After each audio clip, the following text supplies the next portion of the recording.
Welcome back into the Morning Blend.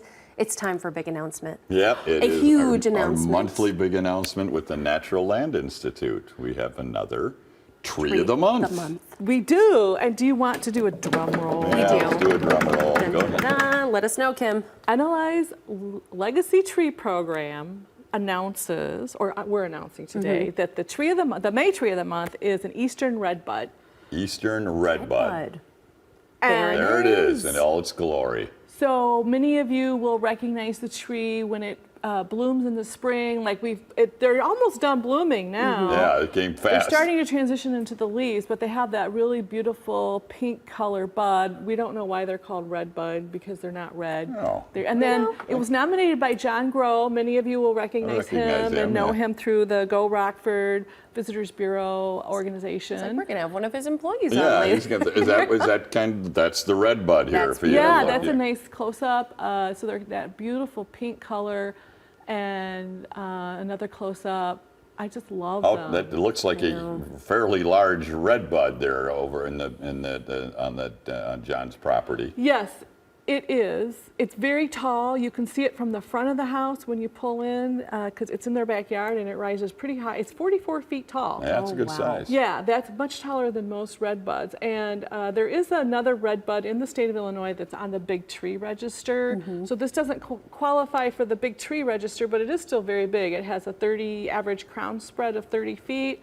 There are 3 trunks to a red bud, and usually red buds there only they have are, right one there. trunk. Oh, yeah. wow. They're really unique in this shape too. Yes, they are. I love seeing those around. And some even will grow, their branches will grow down, they'll fall down on the ground, and then they'll start to grow up, so they have a sculptural look to wow, them when they okay. get really old. That alone, theirs is incredibly sculptural, just like that. Yes, I know, it's beautiful. It's to be as big as it is. We estimate on how old it is. Well, John estimates that it's around 52 years old. It was Okay. planted, I think, in 1973. 52, and it's already that big? Yeah. And that tall? That's impressive. Yeah, and the other impressive thing is that they don't usually last or live that long. So Really? it is pretty old for a red bud. Yeah, I know. That's interesting. I know. You So- would think it'd kind of live on forever, yeah, but no. but they don't. Yeah. So it's significant for its height and even the 3 trunks that it has, and then of course the fact that it's so old. And John and the Grow family didn't grow the tree. Because he hasn't been here quite 52 years. No. But the previous homeowners. Who started this? Do we know? The Larson family, I don't remember his first name, but Larson of Larson and Darby Architects. He was an architect. Really? Okay. And they love trees, and they made sure in the instructions for building the house that the foundation spared the trees that were already on there, and then they planted more trees. So John had said that there are many different oaks in the yard, and then he also has more red buds. And he talked about in his when we asked him more about it, he said that it's a prolific cedar.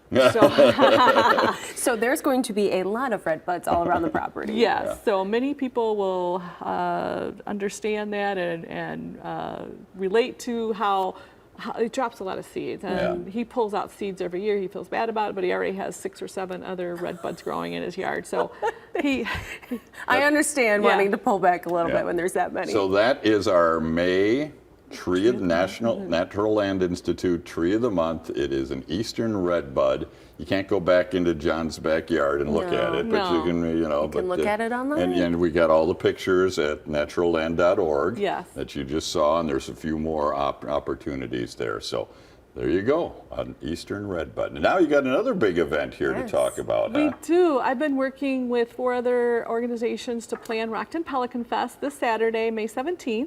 It's from 10 a.m. to 4 p.m. It's free. It's a wonderful family-oriented event for the community, and it celebrates the return or the migration of the American white pelicans through our area and other bird migration, because it's migration season. And oh my goodness, there's the pelican. Are there There it is. Are there pelican? Well, it looks like that's Karen Herdklotz's from And there's a snake. Food Haven. Yeah. yes, so Who Haven is one of our featured organizations that does a presentation. They'll be at Village Hall, Rockton Village Hall at 10 a.m. and then they'll do another program at 11:45 a.m. did I say 10 p.m.? I meant 10 a.m. 10 a.m. and 11:45 a.m.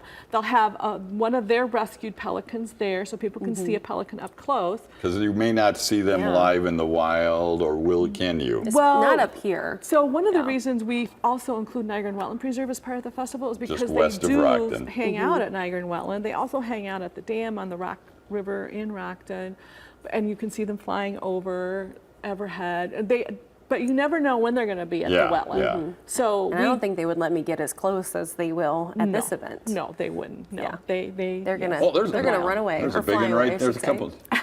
There's a few really big ones right The there. big pelican you see there, we call Sherwood the pelican. Sherwood the pelican. And he likes to wander around during the event festival. And the other pelican was one of our volunteers last year who brought her own pelican costume. So if you feel like bringing your own pelican costume, please do. More than encouraged. More than the more the merrier. Are there are there times to go out to Niagara, which is just a little west of Rockton, Yes. to potentially see a pelican? Yes, and we have a shuttle that runs from downtown Rockton at State and Prairie Street over to the Niagara on an ongoing basis, like every 15, 20 minutes. You can pick it up there, take it over to the wetland where the wildlife overlook is. We'll have volunteers there from 10 to 4 to talk about what you are seeing out in the wetland. We're going to have guided hikes there starting at 11, 12:30, and 2:30. And we have our own NLI volunteers there, and we have Kevin Weiner from All Bugs Go to Kevin as the featured hike guide at the 2:30 hike, and he's doing a program at Village Hall at 1 p.m. as well. We also have 3 programs going on over at the Talcott Library, starting around 12:15. So our website, rocktonpelicanfest.weebly.com, has the whole lineup of what we have going on. Yeah, lots of downtown shops get Shops involved, and- yeah. It's a big ordeal. Yeah, So you're going to and want to go family online to activities get all the throughout details in downtown one Rockton. place. Yes, absolutely. And it's this Saturday, and it is in downtown Rockford anytime throughout the day. Yeah, downtown Rockton. 10 to 4, basically, downtown Rockton, RocktonPelicanFest.weebly.com for the itinerary and schedule of activities. And congratulations to the Eastern Redbud in the Groves backyard Yeah. as the May Natural Land Institute Tree of the Month. We'll be right back.